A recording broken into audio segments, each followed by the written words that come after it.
Don't let anyone fool you.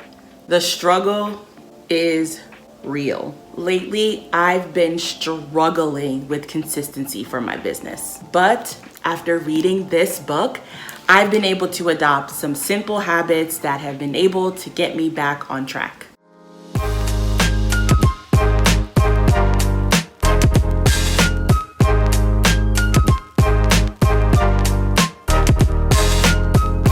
Hello YouTube fam, it is Chantel, the face behind the Teacher Mindset, and welcome back to another video.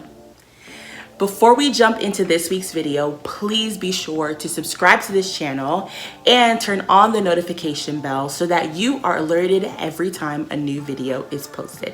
I've been finding it hard to carve out time when I know that I should be, with work picking up, other part-time gigs picking up, and just trying to balance having a personal life and home life. It sometimes can become a lot. And with that, the teacher mindset has been falling to the wayside a little bit over the last 2 to 3 weeks. Now, I've been managing to keep up with my weekly YouTube videos, but other than that, I've been slacking on keeping up with writing blogs for my website and posting new products to my Teachers Pay Teacher store. Overall, my effort over the last few weeks has been sporadic to say the least. But there is good news. I can always get back on track. But there is good news. I can always get back on track, which is exactly what I plan to do. As some of you know, one of my personal goals for 2024 is to read one book per month. And for the month of April, I have been reading the book Atomic Habits by James Clear. So I just finished the book, and honestly, I can say that there were some very helpful tips that I'm going to talk about in this video. Now, I know I'm a little late to the Atomic Habits party, and this book has been out for a while, 2018 to be exact, but I just finished the book, and I can say overall, I liked it a lot.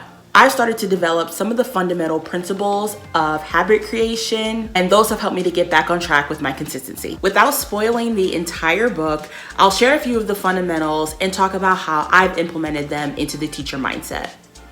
In the book, James Clear gives 4 laws to creating good habits. The 4 laws are to make the good habits obvious, to make them attractive, to make them easy, and to make them satisfying. For example, if you are looking to start the habit of reading more, like I am, you can increase your chances of success by leaving the book on your pillow every day when you go to work.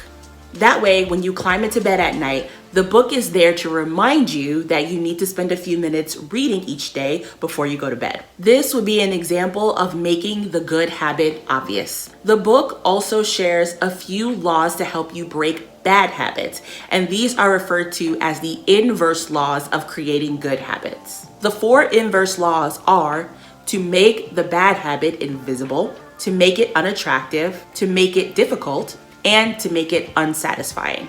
For example, if you're struggling with falling asleep because you tend to scroll through social media every night, then you can leave your phone in another room every night before you go to bed. This will cause you to have to get up and go to another room to pick up your phone every time you feel tempted to want to scroll through social media at night.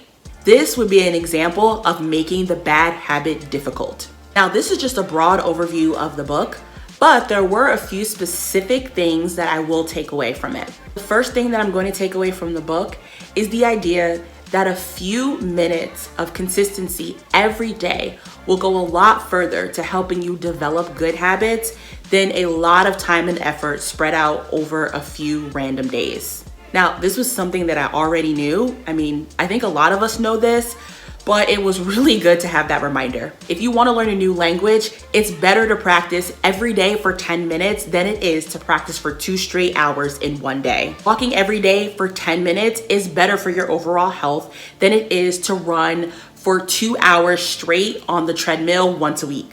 Taking small steps every day, even on days when you aren't at your best, is better than your max effort if it's inconsistent. I needed to be reminded of this because I haven't been as consistent as I would like to be over the last few weeks. To get back on track, I started by committing 20 minutes a day to doing something the teacher mindset related. That could be creating a few Pinterest pins, writing a blog, working on a new product for my TPT store. Honestly, it really doesn't matter what it is.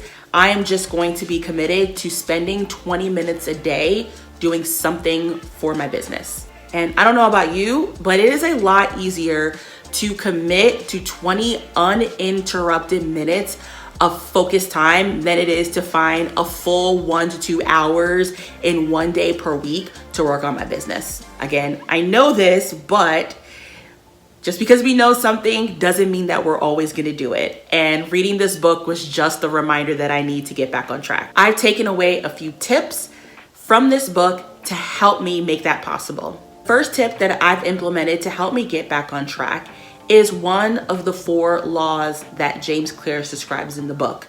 And that is to make the good habit that I want to create obvious. I don't know about y'all, but if out of sight, out of mind was a walking, living, breathing human being,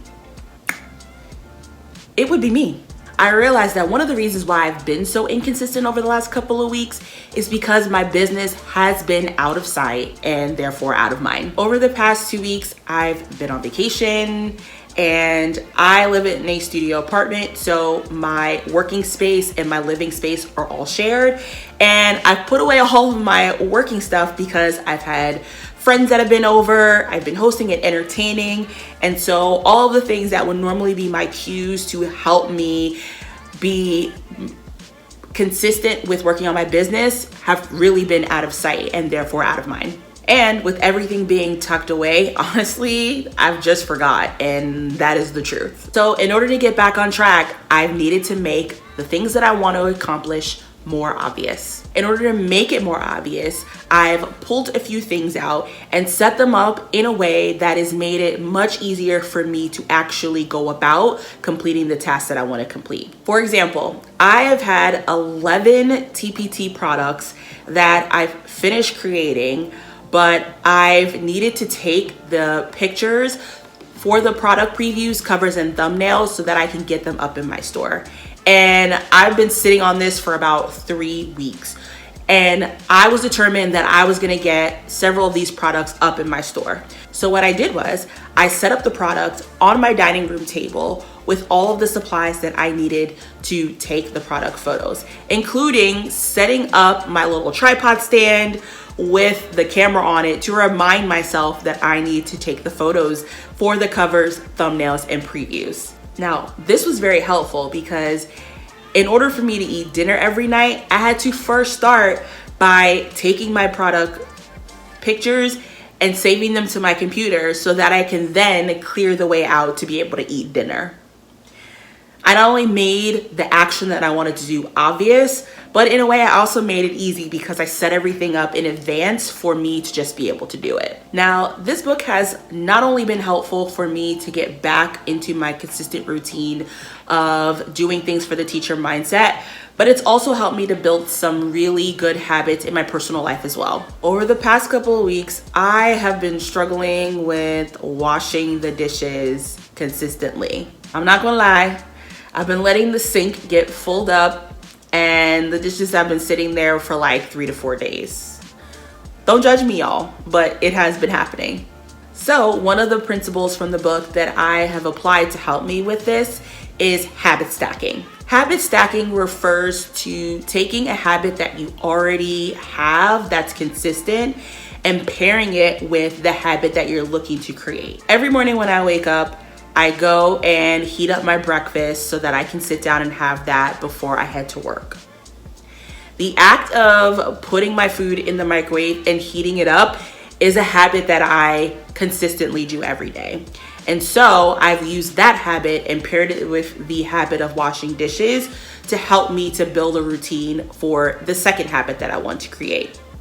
So every morning when I put my breakfast into the microwave and I start the microwave, that is my cue to start washing dishes. By pairing the two, my brain is starting to realize that once the stuff goes in the microwave, it is time to wash dishes. I've paired the daily habit of heating up my food with the habit that I want to create, and that is to wash the dishes. So the first few times when the microwave timer went off, I obviously was not finished washing dishes because my food is heating up for like 2 to 3 minutes at a time.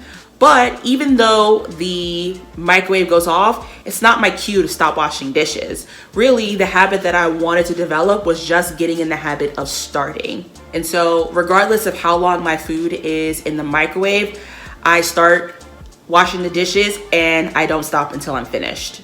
Now that I'm getting into more of a rhythm, there's not as many dishes in the sink and therefore it doesn't take me as long. So sometimes I do end up finish washing the dishes around the time that my food is ready. Now that I have that spark back and I'm getting back on track with my consistency, I've also noticed that it has helped me to be able to generate some new ideas of products that I want to create and even videos that I want to create for YouTube. As I've been reading this book and going through this process of trying to become more consistent, it gave me the idea to record a video that I want to do, which is recording myself doing my 20-minute routine every day for my business and seeing how much I really can accomplish if I just stick to 20 minutes a day over the course of some extended amount of time. And so that's what I'm gonna be doing.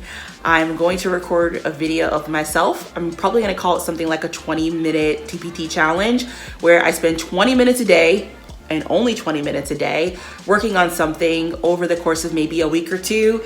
And then at the end of it, we will kind of calculate how productive I've been. So if you are interested in watching that video when it comes out, make sure you're subscribed to my YouTube channel and you turn on the notification bell so that when that video is posted and all of my other wonderful videos are posted, you're gonna be alerted. Finally, before I let you go, I want to leave you with this quote that says, "First, forget inspiration. Habit is more dependable. Habit will sustain you whether you're inspired or not." I don't think that really needs any explanation, so we're just gonna leave that here. I hope you enjoyed this book review and learning about all the ways that I've implemented the tips and tricks from it into my daily life and into my business routines. Let me know in the comments below if you've read Atomic Habits and or if you found any of the advice in this video helpful. Also, feel free to leave a comment below if you have any tips or tricks that have helped you to be successful as you are continuing to grow your business. As always, thank you for watching and I will catch you in the next one. Bye.